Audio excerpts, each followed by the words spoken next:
What is happening, everybody? Christy and I, we had a killer day catching these giant flounder right here. Fluke, flounder, whatever you call them. They're super tasty, super yummy, and they make amazing sushi. So today I'm gonna show y'all how y'all can take your flounder from this into this right here. Okay, so the first thing that we're gonna do is we're gonna prepare these fish to be filleted and made in some super tasty sushi.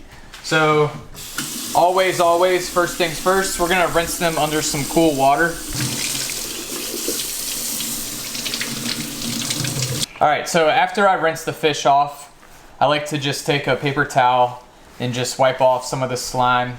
So there's a lot of people who, when they make their flounder into sushi or sashimi, they actually like to scale it, but we're gonna be removing all the skin today, so that's not gonna be necessary for today. Flounder makes some amazing sushi and sashimi. You'll see that their meat is very white. It's almost clear sometimes for the smaller flounder. I like at least the 18 or 19 incher because then you're gonna get that thicker fillets of meat that you can really dice up into some nice sashimi. And all we're gonna do first is we're just gonna fillet this flounder like normal. So we've got the head up here, stomach down here. You can feel you've got all the stomach meat down there, but this is gonna be some of the best meat is up here close to the head. So we're gonna start by going real close to the head, about as close as we can. So we're just gonna make our first cut,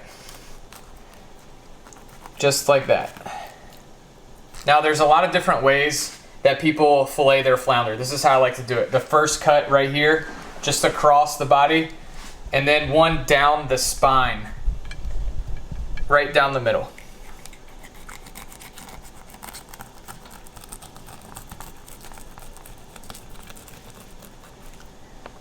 Okay, so once you have this cut right here in the middle, right down the spine, I like to make one more incision right by the tail, and then from here I like to work inside out. That right there is gonna, make sure that you're just gonna be able to maximize the meat that you get off of the fish, and it's actually gonna make your filleting more safe.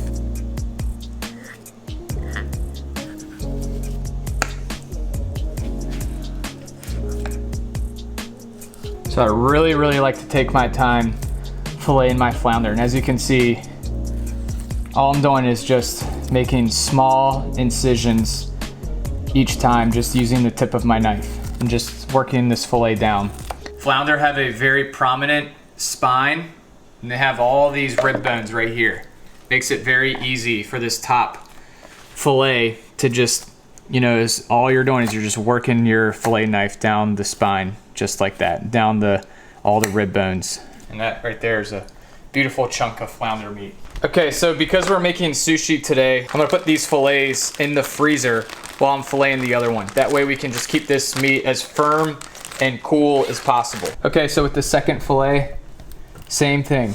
Just working the tip of the knife just like this, making sure that you're maximizing all the meat and avoiding cutting into the stomach. If you just take your time filleting the flounder, your meat comes off the bone very easily.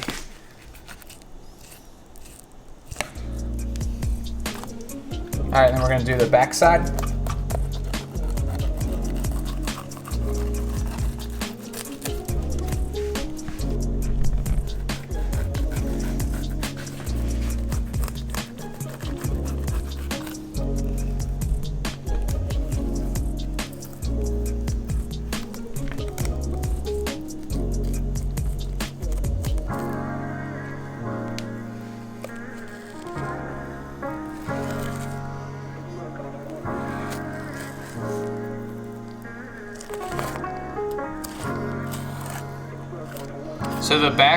So the back of flounder, or actually the belly of the flounder, this makes very good sushi meat to roll up in the rice. It's typically gonna be more thin, not as thick as the other side of the flounder, is the top side. But still great meat, as you can see.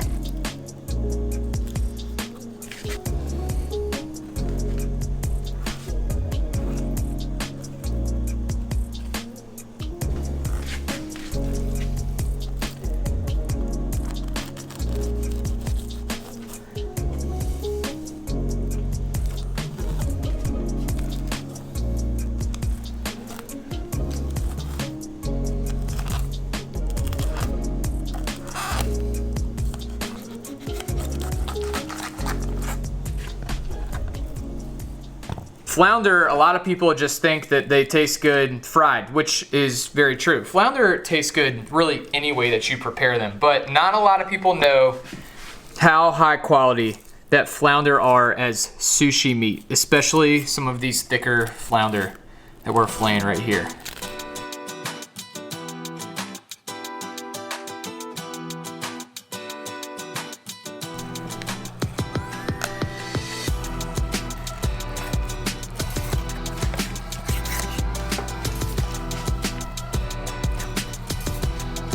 All right, so when we go to cut this meat for sushi and sashimi, what I like to do is cut at a significant angle. Now, flounder meat, it isn't too firm. So you wanna make sure that when you are cutting your meat, you're very careful, but you have to make pretty strong cuts with your knife. You have to apply some pressure because the meat is very soft compared to other sushi meats. So as you see, when you just clean that up a little bit. So that right there, that's our sushi meat right there. So when I'm doing it, again, it's at an angle, but you also have to apply some pressure to make sure that you're getting the best texture out of your sushi meat.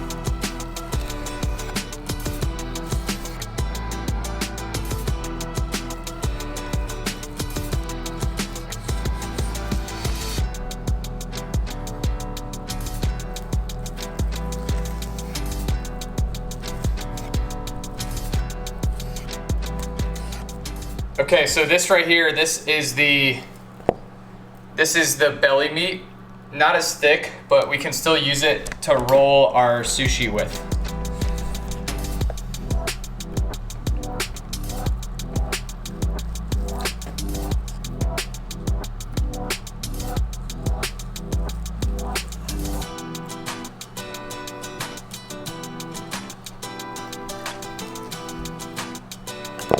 Like, see how thin that is? That's perfect to roll up, and just folds over right on itself.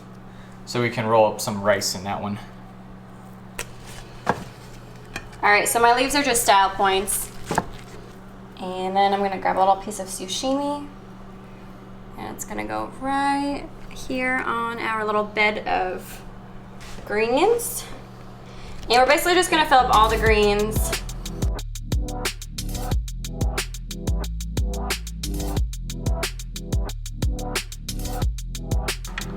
So when y'all do this, make sure that you have, I like to have just a little cup of water with my sushi rice, and just have your fingers nice and wet. You don't want them too wet, but just a little damp, just a little bit of water on them, and that will allow your sushi to adhere to each other just like that and kind of congeal. Then you just take one of your pieces of sashimi just like that. That right there is beautiful sushi. These are the really thin pieces that we're talking about, that belly meat, but this works perfect for making these little rolls just like that. All right, so all I'm doing now is I'm taking these lemon slices that I cut up. And again, y'all, this is a lot of just style points. We'll add a little bit of flavor, but big part of sushi is definitely making it look good. All right, so the next step is we're gonna take some cilantro and we're just gonna put it on top of the rolls. Okay, so the next thing we're gonna do is we're gonna take an avocado. Actually, we're gonna take 2 of them. And this right here is we're just adding on the finishing touches.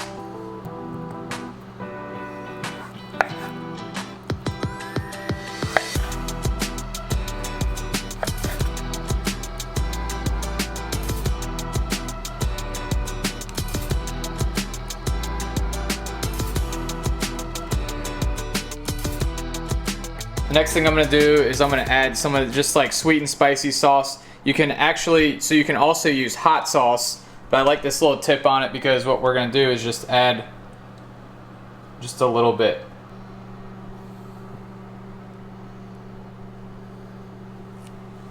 This is just my personal preference, is I'm gonna do soy sauce. Just making a little bit of spicy.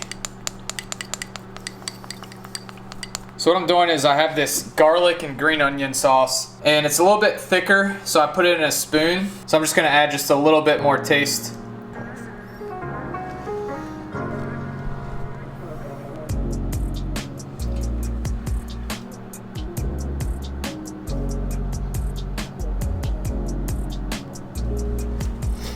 All right, people, so there it is. This is our Flounder Sushi, and I don't even know how much this would be in a restaurant, but y'all can totally do this at your house, and it's kind of like a fun, almost like an arts and crafts project for cooking or culinary, but absolutely amazing. Gotta do a taste test for sure. We got all the flavors, got all the cilantro and all of our sauces.